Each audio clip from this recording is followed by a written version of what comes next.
we can only give so much. We actually need to like fill up our own cup. If we're giving out of ourselves all the time, at some point, we are going to reach our own breaking point. And once we break down, we don't really know like what we need. Hello and welcome to It's a Journey podcast. How are you healing today? Your host, Stephanie Naidu, welcomes guests from different parts of the globe with professional expertise in health and holistic wellness. Holistic means physical, emotional, social, and spiritual well-being. So what do all of our guests have in common? It's their dedication to help us with our healing journey and personal development. Let's dive into this new episode with our special guest and explore the answers in order to continue our personal journey's exploration towards healing and self-love. Chui is an artist in Singapore who has been painting since childhood. In college, she pursued journalism while maintaining her interest in art, history, and the metaphysical. She has worked as an editor, illustrator, publisher, and museum educator. Motherhood led Janet to uncover a spiritual gift and re-embrace painting and her interest in the unexplained. She has studied Reiki, Alpha Alignment, astrology, light language, and sacred geometry, and attended Joan Valo Melchizedek's program, Awakening the Illuminated Heart. In 2016, she created the Self-Love Oracle with her paintings of the last decade and a half, combining them with messages to help people embrace all their gifts and challenges. Janet holds an advanced diploma in counseling psychology and plans to further her studies to pursue counseling work. In this 8th episode, I will be talking to Janet about self-love and oracle cards. Our topic today is practicing the art of self-love with oracle cards. Hi Janet, it's such a pleasure to have you today. Welcome to my podcast, It's a Journey. Thank you, I'm glad to be here this morning. So today we're going to talk about oracle cards, and more specifically we're going to talk about self-love.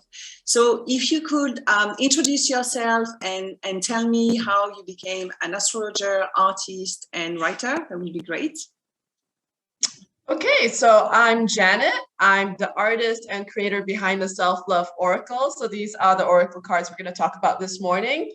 And yeah, so I sell these cards. I created them about 5 years ago. And how I became an artist, writer, and astrologer. The art was probably the first thing I did. I started drawing. I remember my first memories of drawing as a kid was I was drawing out my environment where I went to school. There were very detailed drawings of the buildings and the windows and the people I could see inside. So drawing's always been with me. I've definitely kept on drawing throughout my whole life. The writing probably came when, again, a little bit older as a kid, I read a lot. I escaped through books a lot. So I think there were two ways for me to kind of express myself. And it was, I wrote down a lot of things. I spent a lot of years kind of writing fantasy stories as well. And for me, I was reading and writing and drawing fantasy, subjects so much. So that was almost like a hobby and an interest that I had from a very young age. And then I would say astrology is the newest interest I've got. And this was something I started 10 years ago. So around 2012 was the first time I downloaded an astrology app onto my phone. And I just started looking at these astrology charts all the time. For me, it was a really cool language. It really is a language. And for me, it was very visual, but it also worked with psychology. So it worked with a lot of kind of abstract concepts. And again, these were, to me, it was like a new language. It's oh my God, I can make sense of people's personalities, or I can make sense of sometimes this energy that was in the air at the time just by looking at an astrology chart. So yeah, that was something I kind of like started taking an interest in 10 years ago, been kind of quietly studying it. And only in the past few years have I been confident enough to, I think, like bring it out into the open. Because for me, it makes so much sense. Astrology was probably like the last tool in my healing toolbox that I found I really needed.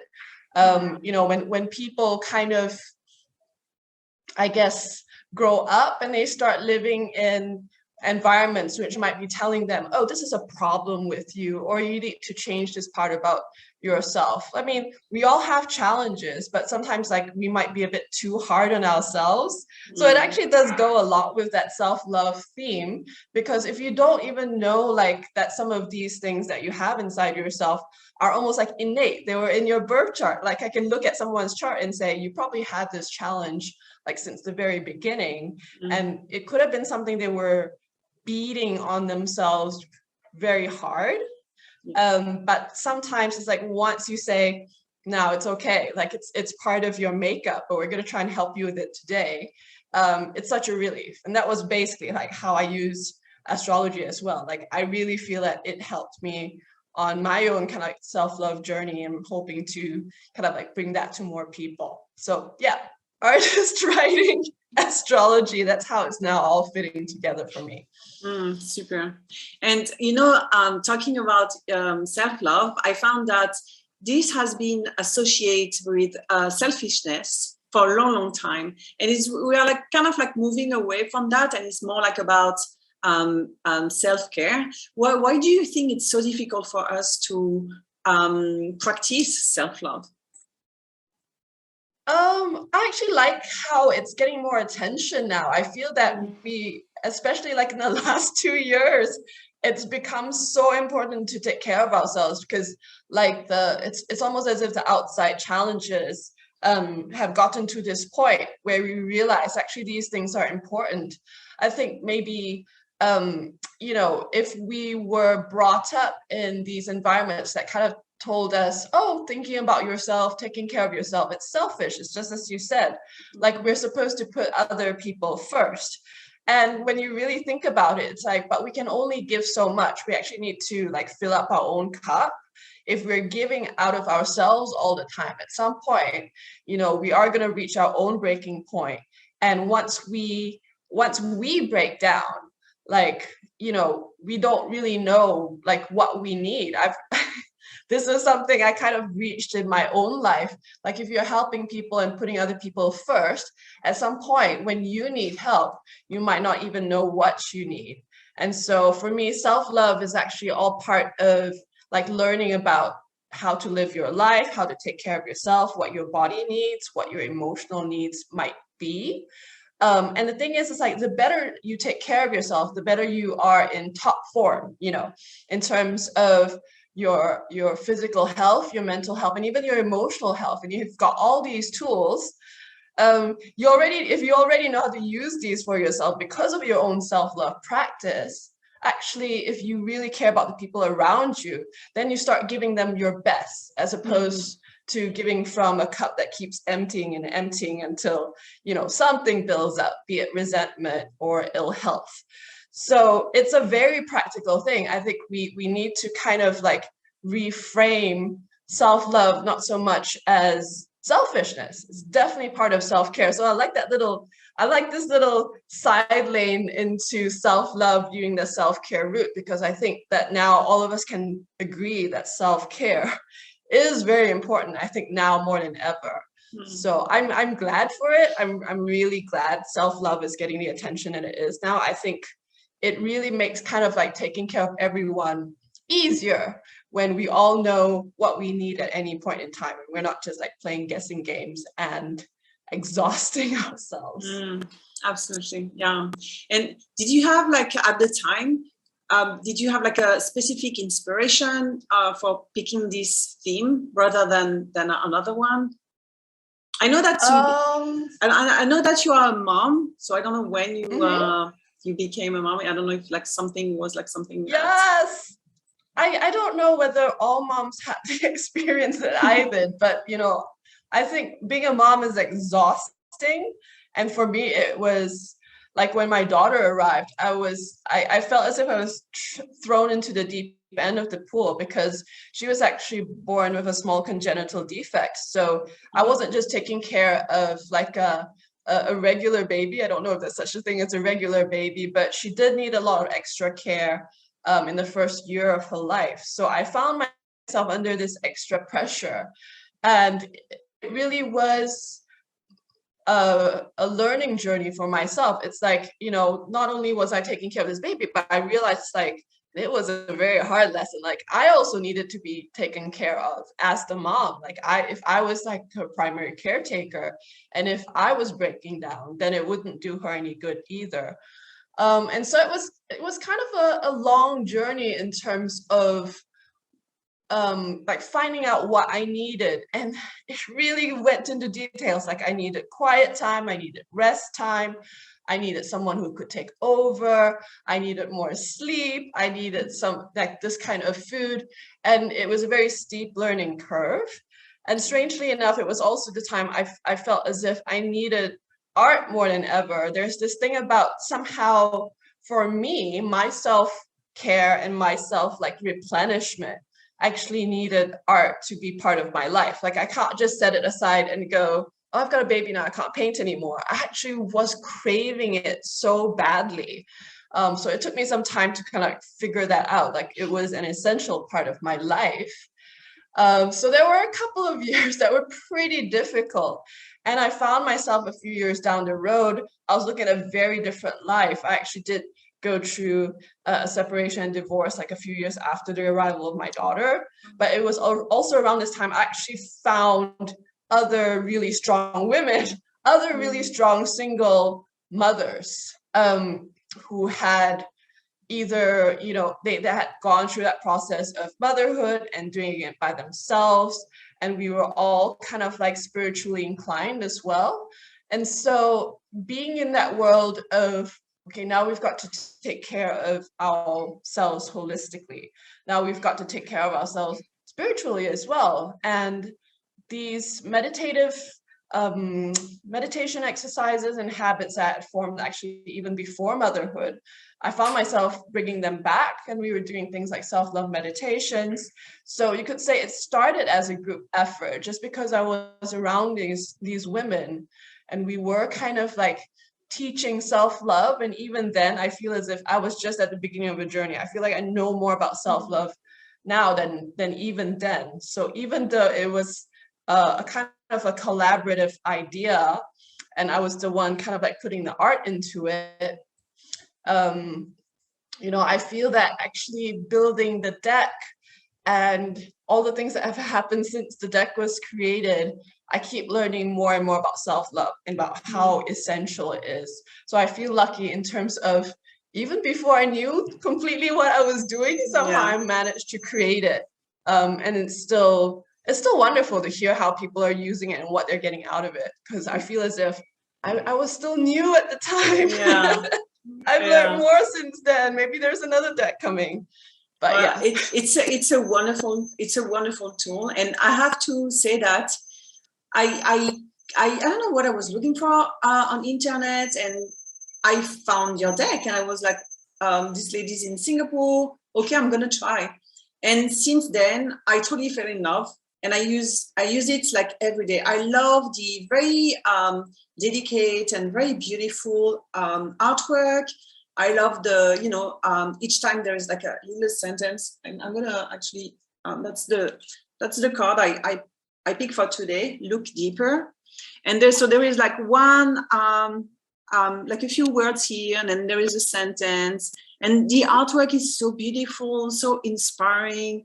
I love it. So I feel that every morning I have like a insight, something conversation with myself. I have like also like insight from the universe coming to me. It's very special and very intimate for me. What are the other ways that we can use your cards? I mean, for me, it's like I pull one in the morning. But I don't know if there are like any other ways. That's how I do it. So I really enjoy hearing from those people who can pull a card every day. I feel as if I know the deck too well that I can't do that for myself anymore. That's right. But I feel that, when I myself, when I'm kind of curious, like, do I have any messages for me as I'm facing a certain problem? And then so for these kind of like occasional pop-up questions, Yeah. I'll use the deck. Or suddenly I feel, and I think you might have seen this on my Instagram page, like sometimes I feel, oh wait, there's messages from the deck that want to go out because this thing is happening out there in the world. So there's for me, if it's just that you have a question and you know that maybe the answer is some way of taking care of yourself. So it doesn't have to be a daily practice. It can be as you need it practice. Maybe it's time to draw a card or two or three. But the other way that I kind of use oracle cards in general is just when I feel somehow like I'm stagnant and I'm uninspired and I don't want to, open up my phone and start just distracting myself and start doom scrolling. But I might actually pick an oracle deck and I want to see something that I wasn't expecting. I want to be surprised by something. Or maybe I want something confirmed, but I do like drawing a card and then, you can meditate on it and say, okay, what are my reactions to this card? Do I feel as if I'm seen, I'm understood? Like suddenly I've got this answer in my hand. Or maybe it takes a bit of sitting down and trying to understand it, like to understand your own response to it. I feel that basically when we use oracle cards, any oracle cards at all, we're actually starting a conversation, with this object. We're getting a message and then we want to see whether does it fit. I think I can work on this. And so that writing part of me that's been around since my childhood, because I love kind of like writing what was happening to myself as well. I tend to use oracle cards for my journaling. So I might kind of like put my date on the top of the page, say, okay, I drew this card for today, and here's what I think is going on. So it's a really good exercise, I think, no matter how we use it, to get in touch with ourselves, and it can give us like the next steps on, I don't know, moving ourselves out of like stagnation or tiredness, or just having like a little bit more inspiration, and then we can go on from there. So yeah, daily inspiration, or I think as and when you need a next step. Absolutely. And I really like what you say about like, if you also feel, so it can be like, if I feel tired, then I will pull a card. If I feel like I'm easily distracted by my phone, just scrolling down, pick a card, so much better. I really love that suggestion. I'm gonna pull cards every day now, like all the time. Phone, no, card, I think oracle cards can get addictive. I think we start we start realizing we can actually choose different tools to use at these moments. And again, it's really good and part of our, I think, self-empowerment, rather than falling back into maybe sometimes like old habits that are not the most healthy. So starting these kind of new habits and using new tools where we can get them, I think it's good. It keeps us learning and growing. One of the other thing that you do and I really like is your monthly meeting that you have at the beginning of the month. So it's like monthly reading, and then you talk about the upcoming month. And so as an astrologer, you go through the transit for the month, and it's really nice. I mean, for me, I really appreciate that. And then you're gonna shuffle your cards, you pick from a tarot deck, and then you're gonna pick a card from your self-love oracle deck. So you do both. And do you have like, you shuffle, I see you, and then you pick the cards, and then you talk about the cards. So can you demonstrate for us, like either, like your shuffling technique, or like a simple spread people can use, doesn't matter, and then let's see what's comes out of the card you're gonna pick today.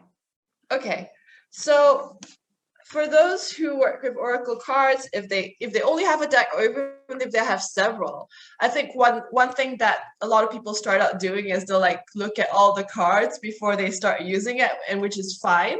And one of the ways when I started out, when I was reading oracle cards was that I would make sure I actually had the cards at heart level. I depending on what people believe, but I really believe that these need to connect to your heart, and it should be the heart bringing you messages. Because again, for our day-to-day lives, we are usually like up here in our head, and it's true that the messages are being delivered through our eyes, and we're kind of like processing what's going on up here. But in order to listen to our heart, I like to hold the cards at heart level. Like the first time I get any deck, I'm kind of going through all of it at the heart level, and I'm imagining that these cards can connect to the heart.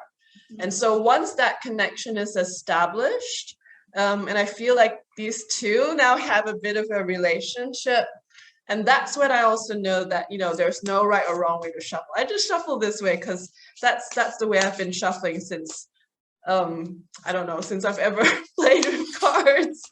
And sometimes, like when I'm doing this, and I've mentioned this on some of my videos as well, there can be times where it's very easy to shuffle, and there can be times where I feel like the cards are a bit sticky, or there are other days where it's as if like 3 or 5 of them want to jump up at once.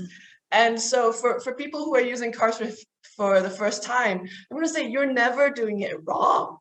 I think you're just noting that something is going on, like there's a mood, or there's an energy in the air, or maybe you are really tired and somehow you feel overwhelmed, and that's why several cards want to jump out. I think it's interesting to take note of these things. And so if I'm shuffling and I do kind of stop, and there's a feeling of going, okay, I can draw that card. Or sometimes you're shuffling and the card falls out. My general rule is that if a card falls out and it falls face up, it's really trying to get your attention. But if it's like several cards jumping out, they stay face down, okay, maybe I'm a bit tired, I'm not shuffling my best. But just for example, like I stopped at this one because I really did get like that feeling of okay. And again, back to that feeling in the heart, that's where it's coming from. I'm not listening to my head, my heart's going okay. And so once I pay attention to that, I don't think you can draw a wrong card. That's how I do it. I'm just gonna see what this card is. So I just got Own Your Power. Oh, nice. Which I think is perfect. Yeah, so it's a very powerful card for today. And I'm wearing yellow, so that's also like one of my power colors.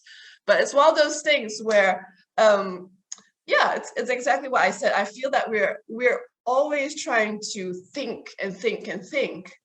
And a lot of these exercises of using oracle cards and meditation, it's really trying to get back into our body, get back to listening to the heart.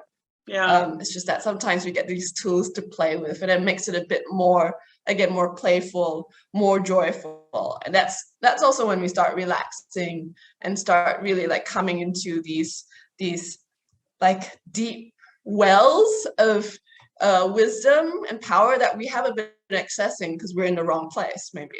The way I do it, actually, I put the cards, and then I use my hands also to guide me. And whatever I feel that there is like something like hot, like I feel the heat, then I usually pull the cards. That's usually how I have like no idea what I'm doing that. I just felt that I wanted to use my hands to, I don't know, to feel the cards or whatever. So I think that's a really good way. I forgot that I used to do that in the beginning of my journey as well. I used to do that. Like when you do the whole like spread of cards, I don't know whether I still have the ability to like spread them out. But when you do that, and if you trust your hands, and because your hands are connected to the heart, it's a really good way. So good on you for finding Thank that you. trick.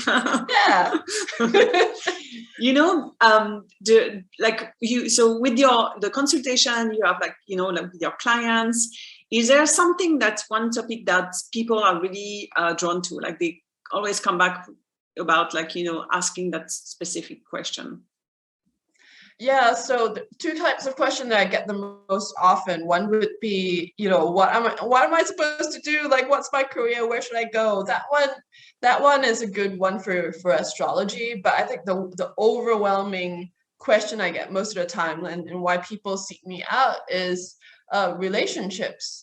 So, I mean, relationships are such an important part of our life. I think it's one of those places where it really affects almost like our ups and downs, our moods, and how strong and supported we feel in our everyday life. So the difficult question that I might get in a consultation is, if I'm experiencing a difficult relationship, and this is happening every day, it's giving me these feelings, it's giving me these challenges. What do I do? Is there, and if it's an astrology consultation, I can look at how these two people are interacting, and what the purpose of the relationship might be. If I'm using cards, it's actually quite funny to me. Like, a lot of people who are in the beginning of a relationship, it's a lot easier to go to the cards because we might not have all their birth details.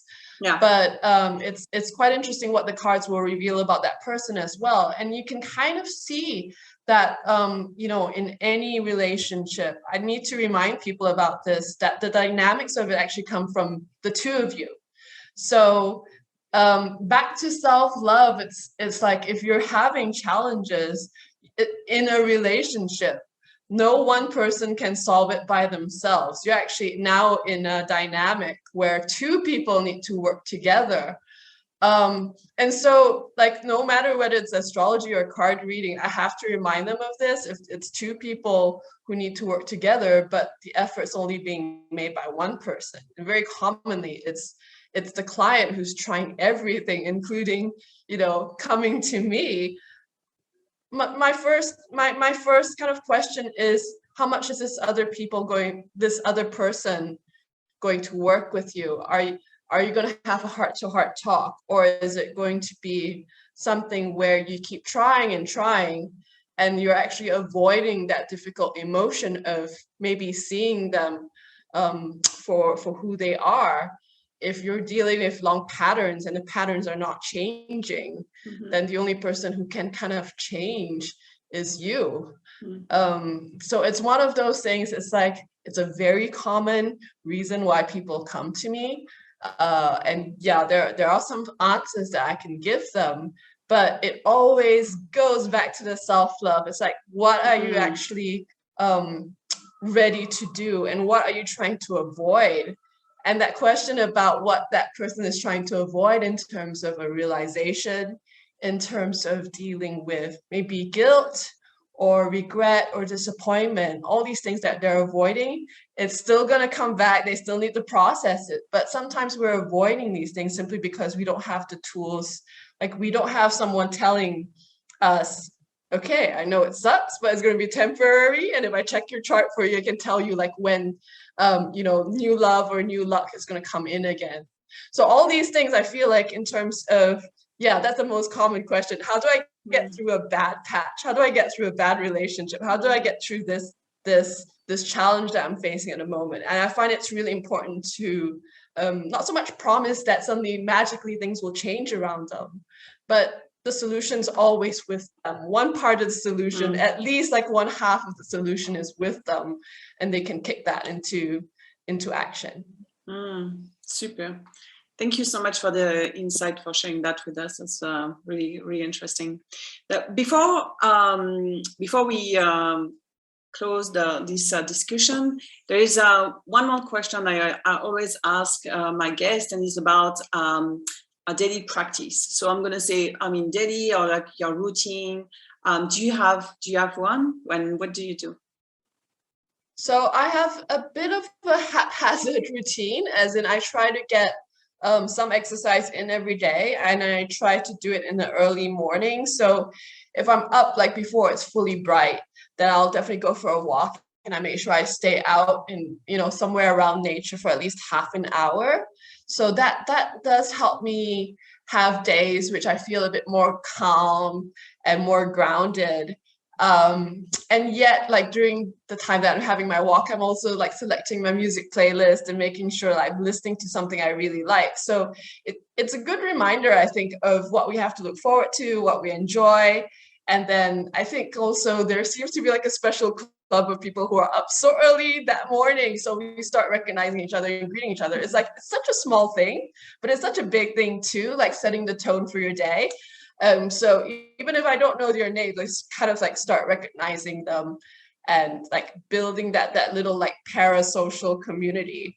But the other part of I think my daily practice, I probably do this more often than the walks, is that I'll do self check-ins during the day, and this is definitely something that I again, because we are always moving during the day, or we're always thinking during the day, and we're falling back into sometimes these habits that might not be the best for us, and we might also have these moments where all of a sudden like everything grinds to a halt. Either you're super frustrated, or suddenly you've lost track of what you want to do, or you've just realized it's like, hang on, I don't even know what I've done in the last 5 minutes because I started like falling to the old habit of scrolling through my phone, for example. I really have to like put it down, and I do a self check-in. So that's really just when I go into my body. So it's really almost a very quick meditation, because I always encourage people, if they're sitting down, they're sitting still, try to feel what is going on in every part of your body. So it's doing a bit of a body scan in terms of, okay, what's coming through my five senses? How much of that is making an impact on me? Is there too much noise? Is there too little noise? And then once you start doing this self check-in and realizing, okay, something's making me uncomfortable, or something's making me too lethargic, you start to adjust. And again, it helps that self-awareness.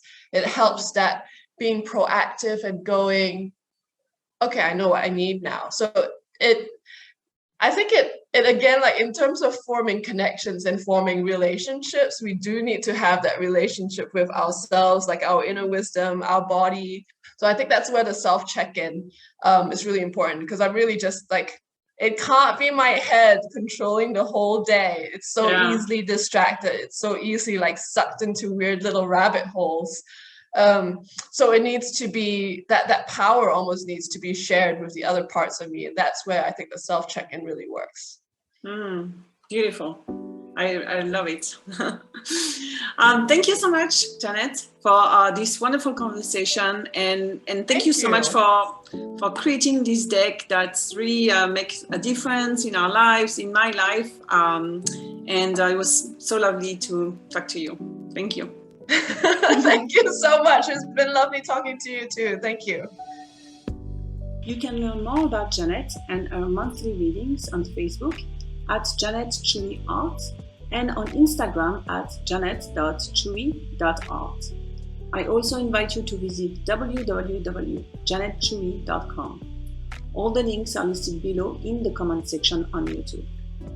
Thank you to all our listeners, and see you very soon for more on healing, self-love, and your personal journey. Thank you for listening and for taking time for yourself. If you enjoyed this episode, please subscribe to our podcast, share this episode with others on social media, or leave a rating and a review.